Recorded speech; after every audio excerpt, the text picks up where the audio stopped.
Bom dia, boa tarde, boa noite. Começando mais um episódio do Impacto na Encruzilhada, episódio número 280, da frustração à regeneração.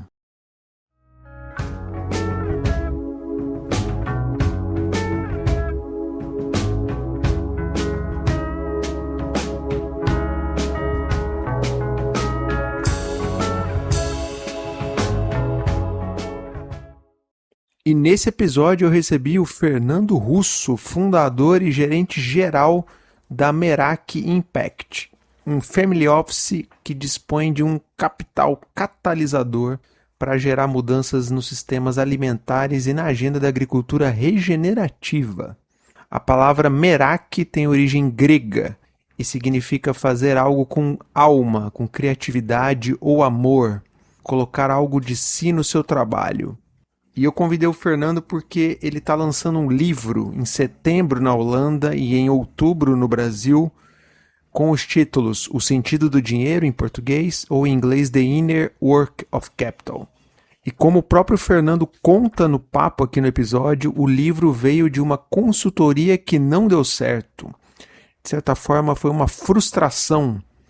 E essa frustração levou o próprio Fernando a refletir sobre a trajetória de 10 anos do Family Office, do Merak, que culminou depois no livro. Tá culminando no livro. E o título do nosso episódio aqui, Da Frustração à Regeneração, traz à tona a ideia da frustração desse relatório, dessa consultoria, que se transformou no livro. E o livro também reúne uma série de aprendizados e erros nessa trajetória de 10 anos de um Family Office. O Fernando divide alguns deles aqui conosco. E também a agenda da regeneração, que é a própria agenda que orienta o trabalho da Merak ao longo dessa caminhada. E o Fernando contou um pouco mais em detalhe o que tem no portfólio, quais são os movimentos que eles têm feito de financiamento, de investimento, dessa agenda de agricultura regenerativa super legal. Se você gosta do conteúdo que a gente produz aqui, considere se tornar um apoiador ou uma apoiadora do podcast. Junte-se a outras pessoas iluminadas que mantêm esse trabalho de pé, passa lá na Apoia-se, o link está aí na descrição. Se você quiser contribuir por meio do Pix, também será super bem-vindo. O nosso Pix é o e-mail fabio.deboni@gmail.com. E nesse e-mail a gente recebe crítica, releases, comentários, o que você quiser, portas sempre abertas aqui. Divulgo também a Baru Inovação Social, que é a minha consultoria. A gente tem feito trabalhos aí bem legais, Brasil adentro. Quer saber mais? Vem trocar uma ideia com a gente. E eu agradeço demais ao Fernando pela conversa. Ele, direto de Amsterdã, na Holanda, e eu de São Carlos, interior de São Paulo. E, sem mais delongas, partiu pro papo.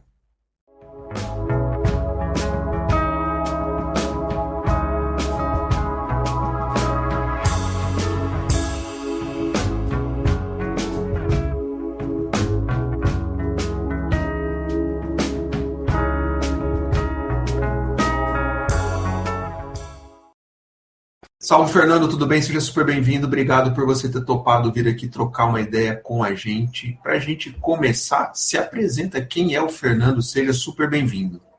Não, obrigado, Fábio. Um prazer aqui estar contigo. Então, eu sou administrador de origem, tá? Sou formado na FEA-USP, em São Paulo. E eu acabei fazendo a minha carreira no começo em marketing, empreendedorismo e tal. Mas nos últimos 10 anos eu estou dedicado ao que a gente chama no mercado de investimento de impacto, né? Então eu sou gestor de um escritório familiar, né? Um single family office, e tem uma gestora que o foco dela principal é investir na tese de solos, né? Agricultura regenerativa, sistemas alimentares no geral. Então é isso que eu tenho feito nos meus últimos 10 anos. Pô, sensacional, cara. E mais pra frente a gente vai voltar nesse tema do Family Office, que é um player que tem aparecido muito na agenda da filantropia, do investimento de impacto e tal, mas eu queria começar a conversa aqui, que você está no forno aí com um novo livro. Queria que você contasse de onde veio a ideia. Eu já escrevi alguns livros e dá trabalho, é um trabalho solitário, leva tempo. De onde veio essa ideia, é o primeiro livro? Conta um pouco mais pra gente. Não, então a história do livro foi da energia da frustração que saiu mesmo. Foi porque eu estava tentando construir um relatório de impacto para tentar criar alguma coisa coesa dos 10 anos que a gente fez essa jornada como família, né, de investir, de tentar alinhar os investimentos da família com uma tese de regeneração, né, de ecologia. E aí, nessa tentativa de fazer esse relatório, eu acabei contratando um terceiro que entrevistou os fundos que a gente investiu, as investidas, os parceiros. E aí, como foi uma jornada muito orgânica de aprendizado, para ela foi muito difícil contar essa história, né? Então, aí o resultado desse relatório de impacto foi que a minha família não gostou, criou até um conflito familiar sobre o que a gente estava fazendo, para onde que a estratégia estava indo. E aí, nessa frustração, um belo dia, eu resolvi sentar e escrever a história na primeira pessoa mesmo, né? E contar a história da minha perspectiva, né?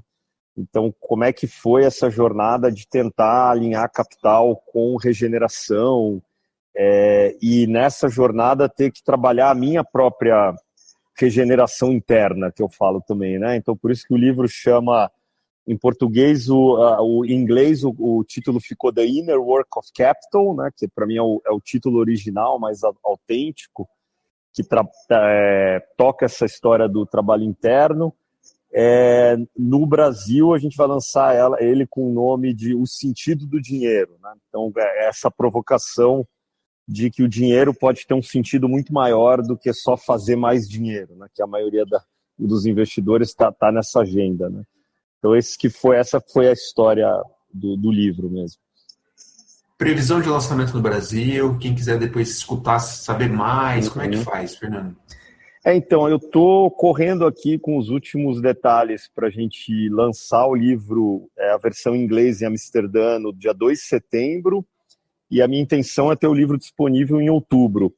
A editora que comprou a ideia do livro, que apoiou a ideia do livro, é brasileira, né? A editora Bambual, que foi o nosso grande parceiro aí. E aí eu acabei escrevendo o livro em inglês, né? Porque é a língua que eu trabalho, né? Eu estou há 10 anos 11 anos morando fora, 10 na Holanda. Mas é super importante para eles e para mim que tenha uma versão brasileira do livro, que vai estar nas livrarias e vai estar disponível online para compra rapidamente. Então, assim que eu tiver o link, eu compartilho aí com você. Pô, sensacional, cara. Que legal, viu? Ou seja, o episódio vai sair bem antes para já criar esse gostinho das pessoas e saberem mais e depois acessarem o livro quando estiver disponível. Mas você falou, o livro veio de uma frustração. Queria que você compartilhasse alguma dessas, porque é uma trajetória de 10 anos, não é simples, é complexa. Uhum.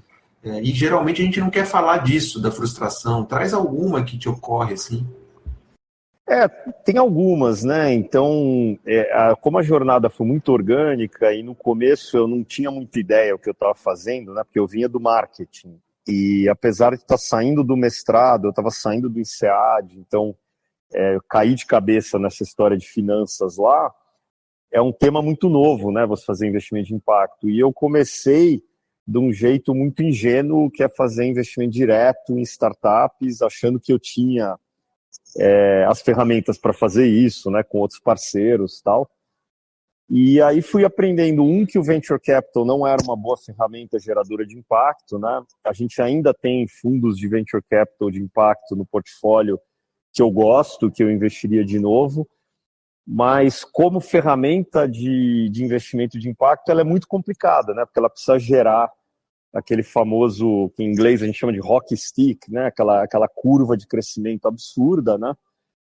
E aquilo não é natural, a natureza não funciona daquela forma, né? Então, como é que você concilia uma tese que é regenerativa, que está olhando para soluções baseadas na natureza, querendo entregar um retorno para o investidor de múltiplos que não são compatíveis com isso, né?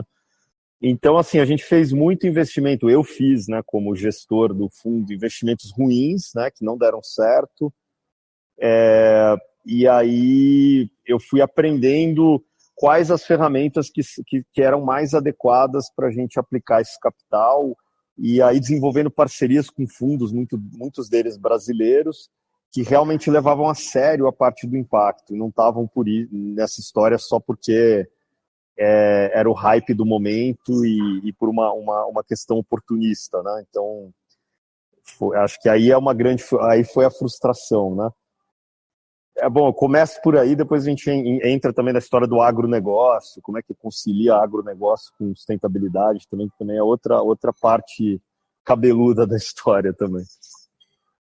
Só para a gente voltar nessa questão, mas antes, de todo modo, o investidor de impacto busca tentar conciliar o impacto positivo e retorno financeiro. E, inclusive, uma crítica que recai, como é que se lida com ela, recai sobre investidores de impacto, que muitas vezes, há um descompasso entre a expectativa dele aceitar taxas menores do mercado para compensar com o impacto, e às vezes não tem tanto apetite para isso. Como é que você tem lidado com isso? Isso é uma questão para vocês? Uma coisa que eu abordo bastante no livro é essa história do mercado financeiro, que tudo é baseado em benchmark de mercado, né? Então a gente tem essas ilusões que a gente criou, né? Que tem uma taxa que é retorno de mercado. O que é retorno de mercado? Hoje no Brasil é um absurdo, né? Você compra um título do governo que está entregando lá acima de 15% ao ano, 18% ao ano. Então tudo isso leva a expectativa de retorno do investidor cada vez mais alta. É difícil para o investidor entender o que realmente é risco, né? Então também como a gente define risco no mercado financeiro está muito associado a coisas que a gente entende, que estão listadas em banco, e às vezes tem coisa que acha que é baixo risco, mas são esses fundos multimercado que ninguém sabe que tem dentro. Então se confunde risco com liquidez também, tem uma série de problemas, né? E para gerar realmente o impacto transformador que a gente precisa que aconteça, muita coisa que a gente investe está desafiando o sistema. Então é natural que você vai ter um risco maior do que o retorno esperado, né? Você tem que quebrar essa história um pouco, né? E aí você tem que definir o que é o retorno confortável, o que está adequado para você. A gente, como família, sempre tentou priorizar o impacto, né? Então a gente olhava primeiro a tese de impacto que a gente investia, se a gente via que era uma coisa que não tinha tese de impacto, ou impacto negativo, a gente nem olhava, né, do ponto de vista financeiro, mas uma vez que achava uma coisa que tinha uma história de impacto interessante por trás, aí olhar a história financeira, né, do negócio. Então acho que essa que é a dificuldade do mercado.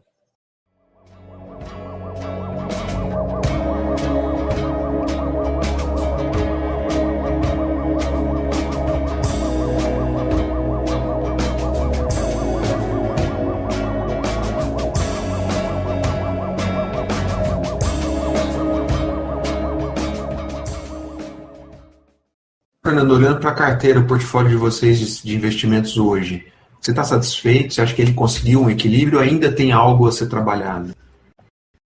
É uma carteira meio maluca, né? Porque a gente foi construindo ela na medida que a gente foi aprendendo, mas eu achei uma interessante. Como é que você aplica a filosofia de impacto em todas as classes de ativo? Em algumas é muito mais difícil, então quando você vai olhar mercado público de ações, né? Dá para fazer uma tese de impacto em ações? Sim, dá. A gente tem fundos interessantes que a gente chama de ativista construtivo, né? Tem um de uma casa que eu gosto bastante no Brasil, que é a da Fama, por exemplo, que é contraintuitivo. Então ele fala, eu vou investir nas empresas que têm maior exposição, maior emissão de carbono e exposição ao mercado de commodity brasileiro, mas eu vou fazer elas firmarem acordos muito sérios de descarbonização das suas cadeias, né? E aí você está investindo em ações, né? Então, quando essa tese ela é bem feita, ela pode gerar um impacto até maior do que se eu estou fazendo um investimento em alguma coisa disruptiva, transformadora, pequena ainda, né? Então, esse exercício de toda vez que você vai investir em alguma coisa, você se questionar, isso aqui está ajudando os Objetivos de Desenvolvimento Sustentáveis da ONU, lá que a gente tem como parâmetro de trabalho, ou está atrapalhando, né? E isso aqui está gerando vida ou está matando? Então, são essas questões que a gente tenta trazer para a decisão de investimento que são importantes, né? E aí o portfólio hoje, ele tem todas as classes de ativo quase, tem algumas classes de ativo que a gente não consegue fazer estratégia de impacto, né? Como em hedge fund, não dá, né? É muito difícil. mas em quase todas você consegue, e aí você tem a escadinha do impacto, né, que é o investimento responsável até o investimento sistêmico, que é lá que a gente realmente vai conseguir gerar impacto. Mas, assim, o retorno da carteira, por enquanto, eu acho que vai dar o retorno que a gente se propôs lá atrás, né, que a gente tentava dar 6% de retorno como base, né, acima da inflação no Brasil. Lá na Europa a gente tem uma métrica menor, né, dos investimentos que a gente está fazendo, 4 a 5, mas como muita coisa é ilíquida e de longo prazo, né, porque o prazo é sempre a métrica, que se você realmente quer fazer investimento de impacto, você tem que quebrar essa história de curto, médio e longo prazo do mercado financeiro, né, tem que pensar 10, 15, 20, 25 anos. É muito cedo ainda nessa jornada para eu dizer que, olha, tive sucesso em conciliar impacto com retorno financeiro. Fernando, nesse leque do portfólio, você está, inclusive, tem uma vertente filantrópica ou ele é um outro bolso à parte? Tem, Fábio, isso é super importante. Já tinha uma pergunta, mas a gente, como família, tomou a decisão de pegar o que a gente tinha de ativos, né, e investir 10% disso em filantropia. Então, reduzir o capital total da família em 10% com filantropia pura, né? Que não inclui uma coisa que eu gosto, que eu acho importante também, que é o tal venture philanthropy, né? Que é você investir em coisas que são muito novas, early stage, risco, que a chance de retornar é mínima, mas isso é outro bicho, né? Que a gente põe isso ainda como investimento. E aí, em filantropia pura, foi meu irmão que construiu nessa estratégia, foi super importante, ele veio trabalhar com a gente para construir isso com o time, e aí a gente tem parcerias muito fortes, principalmente com os fundos de base comunitária, os fundos, uma infraestrutura que já existe no Brasil, que tem uma capacidade muito maior que a gente de fazer esse capital chegar na ponta, né, nas comunidades que precisam. Então é legal que a gente consegue desenvolver essa estratégia de investimento, igual a gente faz investimento de fundos como prioridade, não investimento direto, a gente faz também na filantropia, né? Então é isso que a gente tem feito. Que legal, cara, muito legal. Fernando, vou voltar no tema do agro, porque você falou da questão da fama, da carteira da fama, da abordagem contra-intuitiva. Eu acho que aqui no agro é um exemplo super didático disso, que muitos batem no agro, mas ao mesmo tempo ali tem um mar de oportunidades de conversão de práticas para práticas mais sustentáveis. Como é que tem sido para vocês esse aprendizado?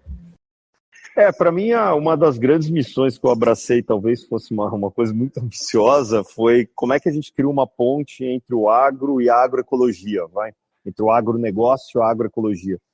Tudo é agronegócio, né? Você tem exemplos incríveis de negócios de agroecologia. Eu vi que você até citou um aí no podcast outro dia do arroz orgânico, né, vindo do MST. Então você tem coisas muito legais de agroecologia como business, né, como negócios, mas o que eu tentei fazer, estou tentando ainda nesses anos, é você pegar o agro, o grande agro, que é muito eficiente, tecnológico, que tem seu mérito de negócio, e tentar fazer uma ponte entre isso e aquele movimento da agrofloresta sintrópica, do pequeno produtor. Será que a gente consegue ter desenhos regenerativos que a gente não perde tanto em manejo, em gestão, que ele ainda é viável em grande escala? E aí foi por conta disso que a gente acabou fazendo alguns investimentos diretos em grandes fazendas e grandes operadoras de agronegócio que estão realmente comprometidas a fazer isso num contexto regenerativo, né? Então eu estou envolvido com uma operação, a empresa chama Luxor Agro. A gente é um investidor minoritário, mas eu estou no conselho, e aí tem uma operação muito grande no Mato Grosso, né, de 12 mil hectares, onde a gente começa de uma pecuária tradicional, depois entra grãos, e a gente tenta fazer um desenho de integração lavoura, pecuária, floresta, construindo corredores ecológicos e tentando trabalhar a floresta em modelo agroflorestal efetivo, né? Então, levando o ILPF para um nível mais alto ainda, né? E aí uma outra operação que está mostrando resultados, a mais robusta até de conciliar o financeiro com o impacto, que é lindo de ver como a fazenda já se desenvolveu, né, do ponto de vista ecológico até, que é você fazer o café agroflorestal mecanizado, né? Então é tentar criar um desenho de agrofloresta para o café mais simplificado, que você ainda consegue entrar com maquinário, e aí você medir a biodiversidade, medir o impacto disso e ver qual que é o equilíbrio entre benefício ecológico, serviço ecológico e manejo. Então, é isso que é uma agenda interessante, que eu estou muito mergulhado ainda. E é esse do café, Fernando? O café, o projeto chama Flora, e aí o que é interessante desse projeto? A gente tem mercado desenvolvido principalmente em Europa, né, da base Holanda, e a gente traz a história do café agroflorestal para a Europa, para o mercado europeu. O fazendeiro é a quinta geração produtor de café, né, o Dudu, que está lá na Fazenda Pedra Preta, fazendo um trabalho excelente antes de conhecer a gente, antes de entrar na Luxor Agro até, já testando modelos agroflorestais, e a gente vem como investidor junto com o grupo, né, da Luxor, para capitalizar esse negócio e tentar montar um desenho agroflorestal que funcione, que converse com mecanização, né, que não é tão simples, né? Imagina que a hora que você vai passar a colheitadeira em cima do café, se eu tenho outras espécies de árvore ali na minha linha, eu preciso conseguir podar elas para passar a colheitadeira em cima, né? Então não é qualquer espécie que aguenta esse tipo de poda. O que você trabalha nos estratos mais baixos, né? Embaixo, no pé do café, o que você entra com planta de cobertura, quais são as espécies de serviço, né, que me ajudam a equilibrar o solo. E aí o desafio é não só vender o café especial, né, que acaba sendo 10% da produção da fazenda, que o Eduardo já vendia para fora, né, com prêmio, e a gente pegar aquele café fine cup, né, que acaba sendo 60% da produção, 50% da produção, e por conta da história regenerativa, vender esse negócio lá fora com prêmio, né? Isso muda totalmente as finanças do produtor, né, o financeiro do produtor. E a hora que a gente consegue fazer isso, a gente consegue trazer outros produtores para fazer o desenho de forma similar e entrar no mesmo off-take agreement, né? Essa é a ideia esse é o objetivo, né? A visão que a gente tem para esse negócio.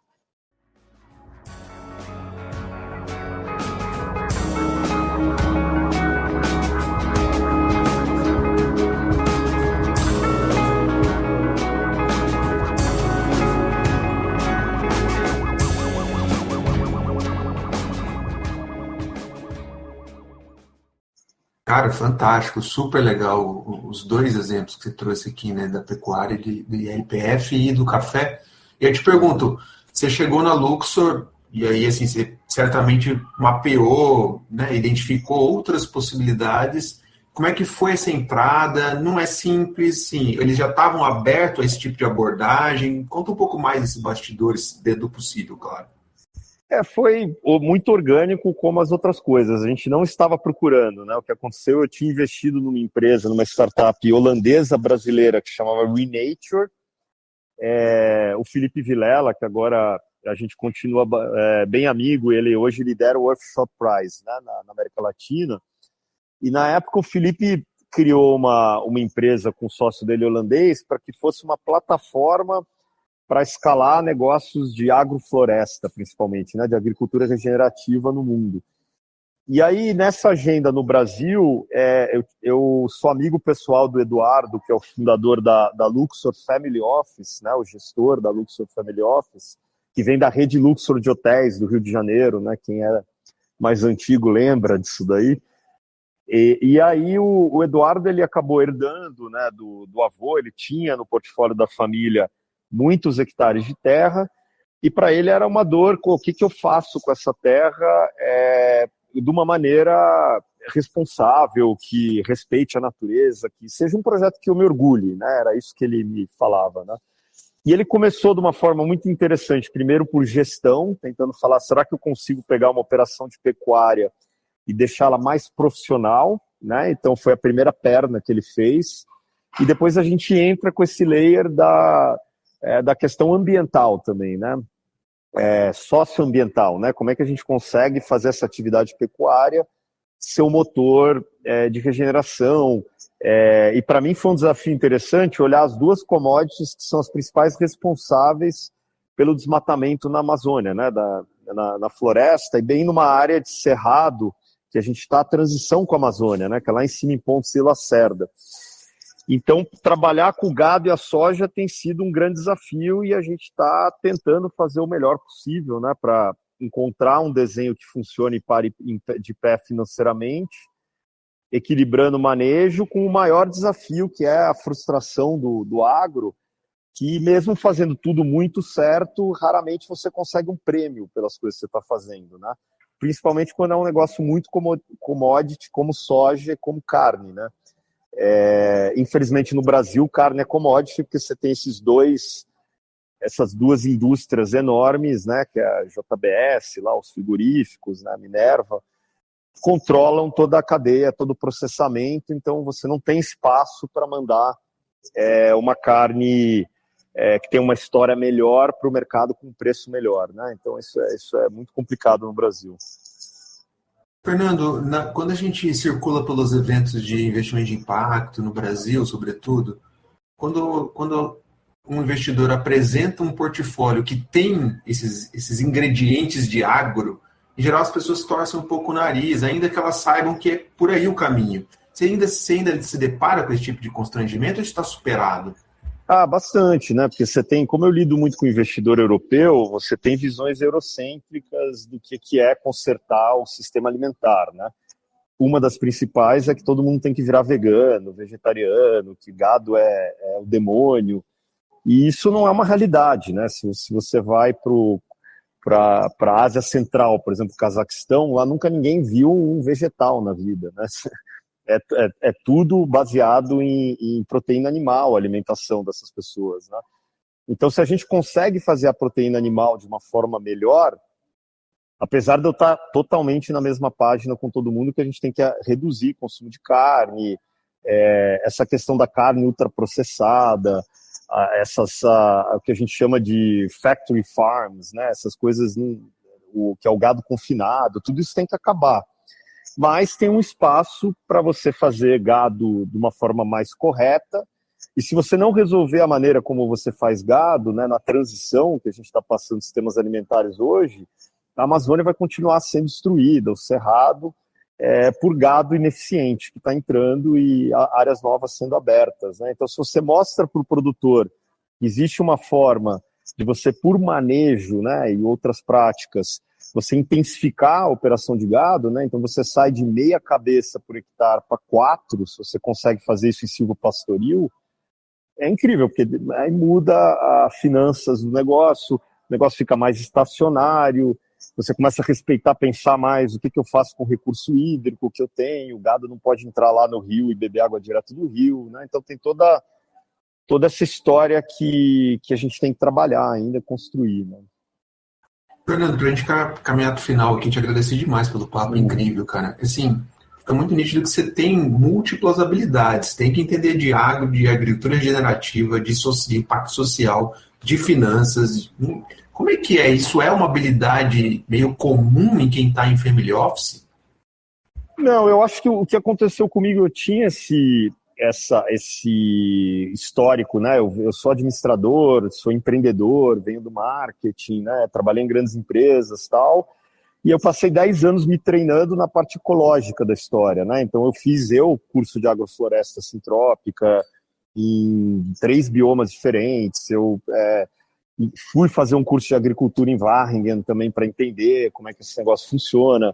Visitei dezenas de fazendas, propriedades, falei com o produtor, eu estou toda hora no campo, né? Então, assim, eu não sou agrônomo, eu não tenho a parte técnica, mas hoje eu consigo entender como essas coisas funcionam, os desenhos e tal, né? E aí, nessa transição regenerativa que a gente está passando em todo sentido, eu acho que para a gente fazer isso funcionar, tem que ser multidisciplinar, né? Não dá para ficar cada um na sua caixinha, o cara financeiro só pensando no financeiro, o agrônomo só pensando na agronomia, o cara da ecologia só pensando em ecologia, né? A gente vai ter que misturar tudo. porque é assim que funciona a natureza, né? Não é em compartimentos. Né? Fernando, para a gente fechar, voltando ao Family Office, né? Vocês têm uma trajetória aí que está no livro de 10 anos. Quando você olha lá atrás, no início da ideia do Family Office e hoje, certamente tem uma evolução a partir desses erros que você mesmo citou. Cita alguns, assim, como era lá atrás e como é hoje essa evolução do Family Office de vocês hoje. Sem dúvida, né? O que é complicado que a gente acabou fazendo, como a gente foi muito profundo na tese de impacto, você acaba tendo que montar seu próprio time uma hora, né? E se você fizer isso num single family office, onde todos os ativos da família inteira estão dentro do mesmo guarda-chuva, mesmo que a família tenha valores que nem a minha, né? Todo mundo lá tem valor de amor à natureza, de respeito às comunidades, todo mundo doa, todo mundo tá nessa página, só que cada um tem uma ideia muito diferente de como gerar esse impacto. Uns querem fazer mais filantropia, outros não querem fazer filantropia, outros querem fazer mais investimento, outros acham... Então, é muito complicado você manter a família inteira no mesmo container. Então, é interessante você ter uma estrutura, que é isso que a gente evoluiu, que é você ter caixas onde cada membro familiar tem uma autonomia de fazer, usando os serviços do Family Office ou não, né, se quiser opcional, sua própria carteira de investimento, né? Então acaba sendo uma evolução, né, do single family office, depois conseguir atender clientes diferentes dentro da mesma família, né? Então acho que isso. E a gente agora está evoluindo para um outro sistema que é trabalhar com outras pessoas, né? Não ficar só dentro do single family office, né? Então a gente está agora fazendo uma fusão com um grupo mexicano que chama CoSystemic, né? Que tem um fundo que chama CoCapital, baseado no México, com estratégia para investir no Brasil, para a gente dar com o nosso time, né, esse conhecimento de Brasil mais robusto, essa ponte Europa, e a gente começar a investir junto. Né? Então é isso que mudou agora, principalmente. Pô, sensacional, cara, que legal. Fernando, te agradecer demais, cara, pelo papo, parabenizar pelo livro, a gente vai repercutir depois que sair, certamente, mas te convidar a fazer o merchan final, reflexão final, o que você quiser para a gente fechar. Não, legal, ótimo, Fábio, muito obrigado. Então, o livro, logo mais aí, a minha ideia é que ele chegue na mão de quanto mais gente do mercado financeiro, melhor, mas ele também é útil para empreendedor que está querendo começar a levantar capital, mas eu escrevi muito como um guia para quem está querendo começar essa história de investimento de impacto, né? Então, ele trabalha na prática como é que é montar seu portfólio, faz vários questionamentos filosóficos, e ali eu conto abertamente mesmo o que eu tive que fazer em termos de trabalho pessoal para conseguir entender essa tese de forma mais profunda. Então, é isso, é convidar as pessoas a lerem quando sair, vai chamar O Sentido do Dinheiro, ou quem quiser ler em inglês, o original é The Inner Work of Capital. Fernando, obrigado, cara, valeu mesmo, e vamos todos ler aí com certeza. Obrigado mesmo, viu? Maravilha, Fábio, eu que agradeço, muito obrigado.